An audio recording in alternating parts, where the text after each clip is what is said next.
मित्रों नमस्कार। आप सभी को मालूम है कि कल से कांग्रेस पार्टी के सर्वमान्य नेता, हम सभी के नेता और इस देश के लोकसभा के विरोधी दल के नेता आदरणीय राहुल गांधी जी वोट अधिकार यात्रा का शुरुआत करने जा रहे हैं सासाराम की भूमि से और लगभग 16 दिन की यात्रा है। 1300 किलोमीटर लंबी यात्रा है। लगभग 25 जिला इस यात्रा में कवर होगा। साथ में बिहार विधानसभा में प्रतिपक्ष के नेता तेजस्वी प्रसाद यादव, सीपीआई, सीपीएम और माले वीआईपी पार्टी के सभी नेता और सबके प्रयास से ये यात्रा का कल शुरुआत होने जा रहा है। आप सभी ने देखा होगा कि सबसे पहले जब एसआईआर का शुरुआत का घोषणा इलेक्शन कमीशन ने किया था तो इंडिया गठबंधन के हम सभी करीब 20-22 लीडर्स अलग अलग पार्टियों के इलेक्शन कमीशन से मिलने गए थे। उस दिन ये प्रक्रिया शुरू भी नहीं हुई थी तो इलेक्शन कमीशन से जब मिलने गए हम लोग तो इलेक्शन कमिश्नर ने कहा कि नहीं, 20% मतदाताओं के वोट तो कटेंगे जब कोई प्रक्रिया शुरू नहीं हुई। और इसमें जो प्रमुख बात है कि बाकी सभी राजनीतिक पार्टियों का इस पे प्रतिक्रिया आया, 2 पार्टी का प्रतिक्रिया नहीं आया, भारतीय जनता पार्टी और जनता दल यू। कहने का मतलब कि ये लोग पीछे से सपोर्ट कर रहे थे एसआईआर को और बिहार के मतदाताओं को वोट के अधिकार से वंचित करने में उनकी भी सहमति थी। फिर लगातार हम लोग लोकसभा और राज्यसभा जो अभी चल ही रहा है, 18 तारीख से फिर शुरू होगा, 4 दिन बचा हुआ है, हर दिन 267 का नोटिस हम लोग देते रहे और स्टॉल करते रहे। सरकारी कानून को पास करने में हम लोग हल्ला गुल्ला करके कि एसआईआर पर चर्चा कराइए। ऑपरेशन सिंदूर पर जरूर चर्चा हुई, लेकिन एसआईआर पर चर्चा कराना भारत सरकार और मोदी जी की सरकार ने जरूरी नहीं समझा।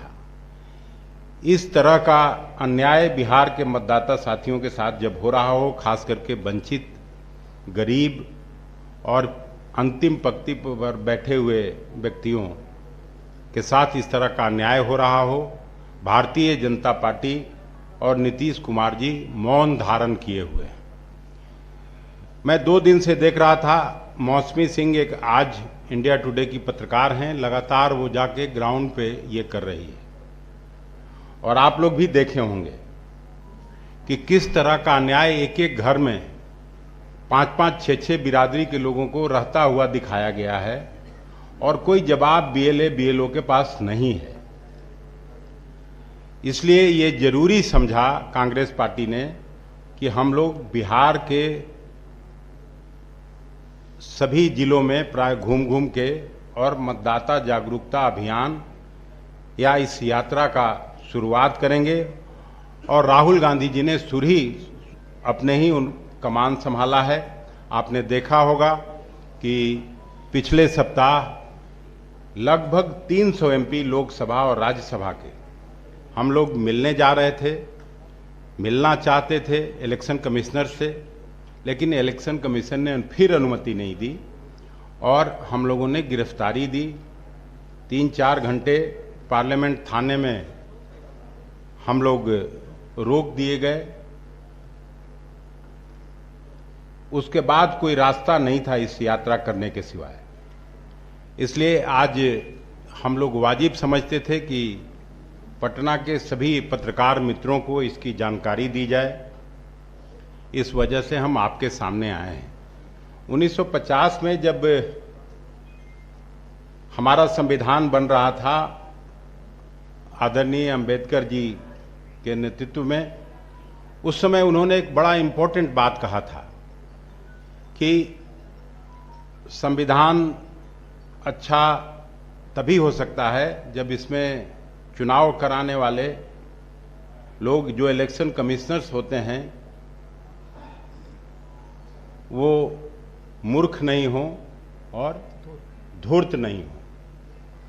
तो 1950 से लेके आज अब लगभग 75 साल हो गए। मुझे लगता था कि उनकी दूरदृष्टि और सोच इसी वजह से थी कि आज ऐसा हो रहा है। और अंबेडकर जी और संविधान की लड़ाई आप सबको मालूम है कि हम लोगों के नेता राहुल गांधी जी लड़ रहे हैं। तो इस लड़ाई को कोई और नहीं लड़ सकता था।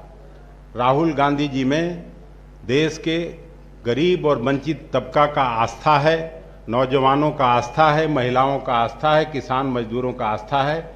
इसलिए आपके माध्यम से बिहार के सभी जागृत मतदाताओं से हम अपील करते हैं कि इस यात्रा को अपना पूरा समर्थन दें, इस यात्रा में बढ़ चढ़कर हिस्सा लें और इलेक्शन कमीशन और भारतीय जनता पार्टी के गठजोड़ के इस मंसूबे को नाकामयाब बनाने में राहुल गांधी जी के नेतृत्व को मदद करें, कांग्रेस पार्टी की भूमिका को आगे बढ़ाएं और महागठबंधन के नेतृत्व में ये मेरा निश्चित मत है, जिस तरह का वातावरण बना है और जिस तरह से नीतीश जी के नेतृत्व में सरकार चली है, सभी लोग उबे हुए हैं, सभी लोगों में गुस्सा है, आक्रोश है और उस गुस्से और आक्रोश का प्रकटीकरण निश्चित रूप से आने वाले चुनाव में होगा और महागठबंधन के नेतृत्व में सरकार बनेगी, ऐसा मैं उम्मीद करता हूं। इन्हीं बातों के साथ पुनः आप सबों को धन्यवाद करता हूं और अभय दुबे जी का स्वागत भी करता हूं कि यहां आके मजबूती से बैठ गए हैं। बीच बीच में आप लोगों को हम लोगों की भूमिका की जानकारी देते रहेंगे। धन्यवाद। वो वीडियो एक सेकंड वीडियो नहीं है दिखा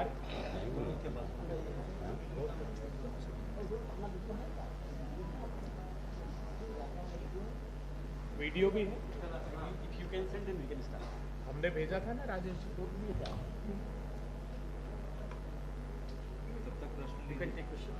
हाँ, प्रश्न ले लेते हैं। प्रश्न के उत्तर सुप्रीम कोर्ट के 63 लाख मांग उजागर करने में उनकी प्रतिक्रिया। तो ये यात्रा किसके नेतृत्व में? राहुल गांधी जी के राहुल गांधी जी के नेतृत्व में ये यात्रा हो रही है। हाँ, परमिशन मिल चुका है। आपको संदेह है? नहीं, बियाडा ने स्वीकृति दी है। वहाँ के कलेक्टर, जो महिला कलेक्टर हैं, उन्होंने भी सहमति दे दी। जो हेलीकॉप्टर का जगह था उसका भी परमिशन हो गया। आगे का प्रश्न बढ़ाइए। एक बात मार्के का है कि जो हमसे कहने में छूट गया था कि कभी भी भारतीय जनता पार्टी की कोई प्रतिक्रिया नहीं आई, नीतीश कुमार जी की कोई प्रतिक्रिया नहीं आई, बाकी सभी दलों का आया। उनके साथ काम कर रहे चंद्रा बाबू की पार्टी भी उतनी ही चिंतित है, बाकी देश भर के सारे दल चिंतित हैं, दो लोगों का छोड़ के।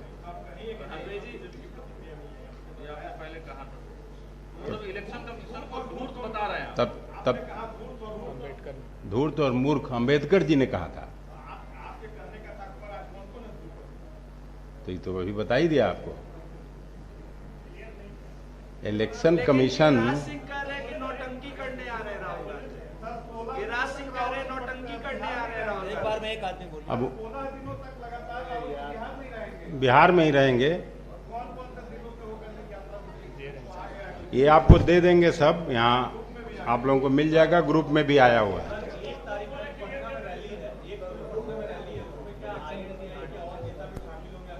नहीं, निश्चित रूप से शामिल होंगे उस रैली में सभी लोग शामिल होंगे। निश्चित समय पर आपको निश्चित जानकारी दे दी जाएगी।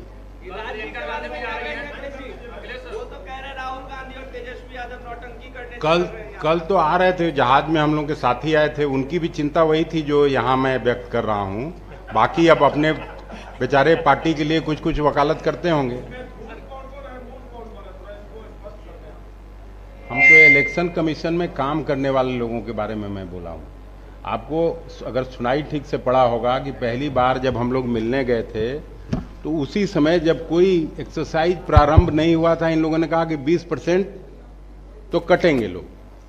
तो 20% जब कटेंगे, ये भी आप लोगों ने देखा होगा कि राहुल गांधी जी परसों या चौथा रोज कई मृत लोगों के साथ चाय भी पिए, ये भी खबर आई थी। तो इलेक्शन कमीशन क्या क्या गड़बड़ियां की हैं, उसी में मैं नाम लिया था मौसमी सिंह का, जो जाके वहां पूर्णिया के इलाके में, अररिया के इलाके में लगातार ग्राउंड लेवल पे काम कर रही है और वो भी दिखा रही है कि कितनी सारी गड़बड़ियां हुई हैं और किस तरह से जाति बीएलओ और बीएलएज ने किया है। सभी चैनल पे अब दिखा रहे हैं, आप भी दिखा रहे हैं।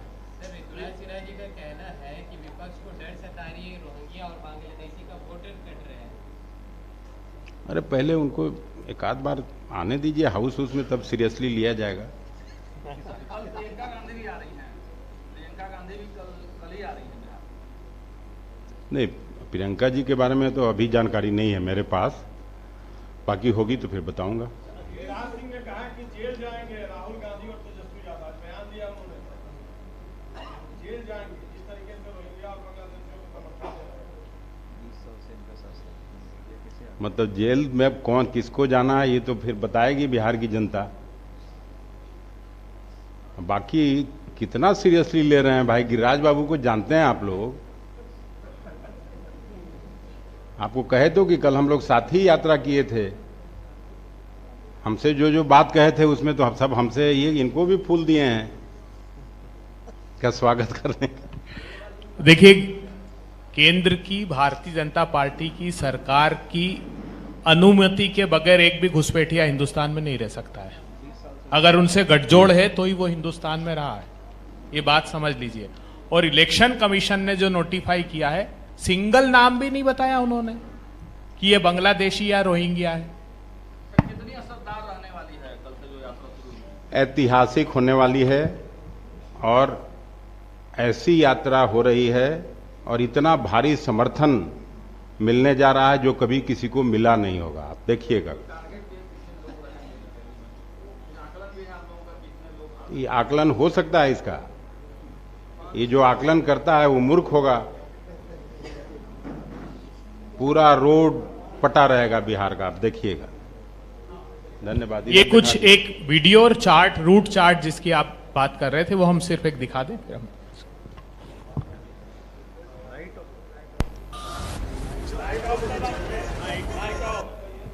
लाइट ऑफ कर दीजिए भाई, इधर कोई स्टाफ में हो तो।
लगातार 16 दिन साथ रहेंगे। सामूहिक प्रयास से, सामूहिक नेतृत्व में ये यात्रा चलेगी। इंडिया गठबंधन के सभी प्रमुख लीडर रहेंगे। धन्यवाद।